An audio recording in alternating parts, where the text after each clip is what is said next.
Et bonjour tout le monde, j'espère que vous allez bien. Du coup, comme promis, je réagis aux professions de foi et j'ai décidé de m'attarder sur le Front National car il y a des propositions qui sont des fake news et je voulais réagir, vous prévenir. En tout cas, moi j'ai mené ma petite enquête, on en parle tout de suite. Et du coup, voici la profession de foi du Front National sur notre canton de Rochechouart en Haute-Vienne avec ces deux candidats qui sont Philippe Vivin et Magloire Brigitte. Avec Marine Le Pen, je ne savais pas qu'elle se présentait.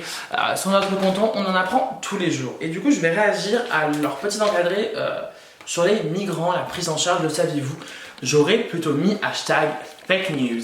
Je vais réagir sur ils sont responsables de l'explosion de l'insécurité. Ils prennent un exemple, 2 délits par crime par jour à Bordeaux en 2020.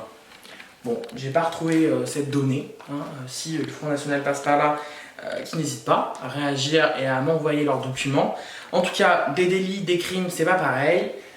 Il faut peut-être leur dire aussi. Alors ils disent que seuls leurs élus mettront fin à ce scandale. En tout cas, moi je vais mettre fin au scandale des fake news sur le tract du Rassemblement National. Et du coup, premier graphique sur les homicides, en particulier la nationalité des personnes qui sont mises en cause. On va s'attarder après sur les coups et blessures volontaires. Donc voilà, j'ai pris ces deux thèmes-là. Après, on avait plein d'autres thèmes sur les vols à main armée, sur les vols sans violence, sur les viols.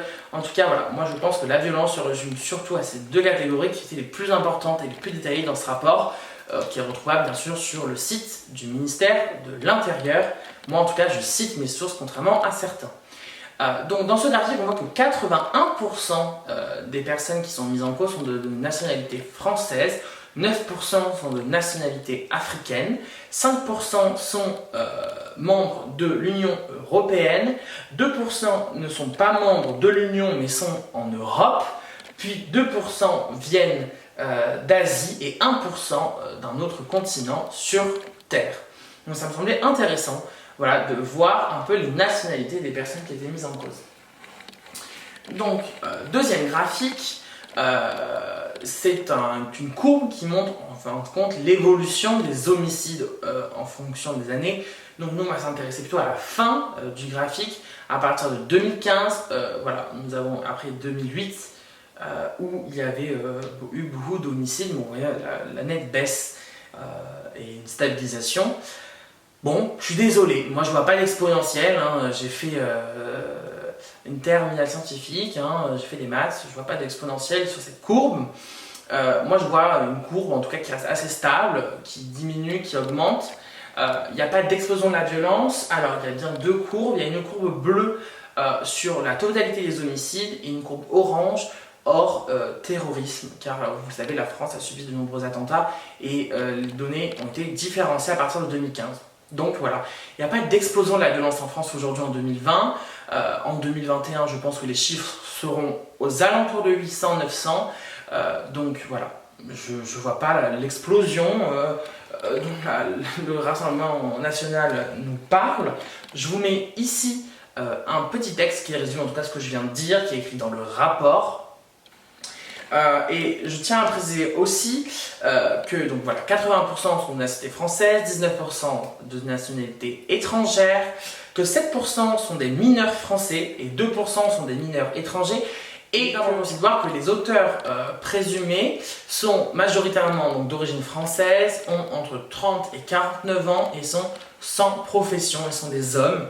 Voilà, je pense que c'est un point de détail qu'il était important d'évoquer.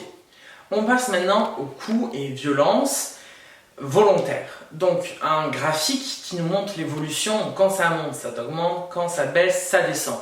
Donc nous on va s'intéresser plutôt à ce qui est en jaune, qui est les violences hors cadre intrafamilial, donc hors les violences qui sont faites aux femmes, aux enfants, aux maris aussi, parfois aussi aux personnes âgées. On va se concentrer aux violences qui sont faites entre guillemets dans la rue, en tout cas entre des personnes qui ne sont pas de la même famille.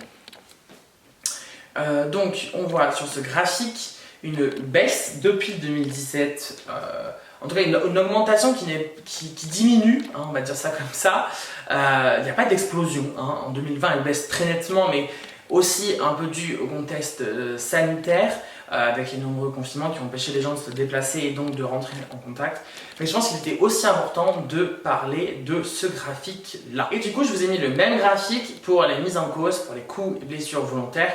On remarque que c'est à peu près les mêmes pourcentages, 84% de Français cette fois-ci, 10% d'Africains, 13% de membres de l'Union Européenne, 1% de non-UE, 2% d'Asie et 0% de autres. En tout cas, c'est assez non significatif pour être dans le diagramme.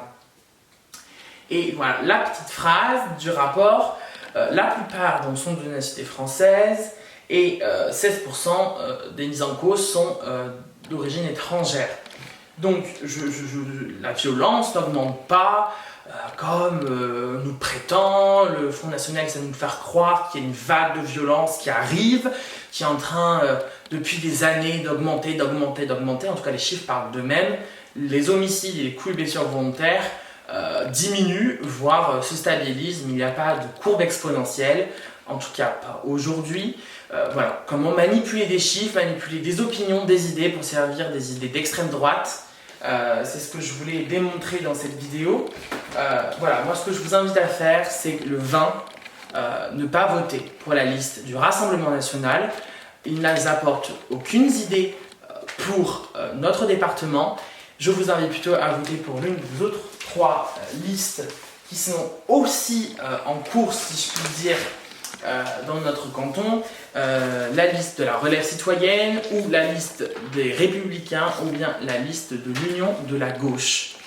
Voilà, merci d'avoir regardé cette vidéo. N'hésitez pas à dire en commentaire ce que vous en pensez, à me laisser aussi des messages privés. J'espère que ça vous a plu. Bye!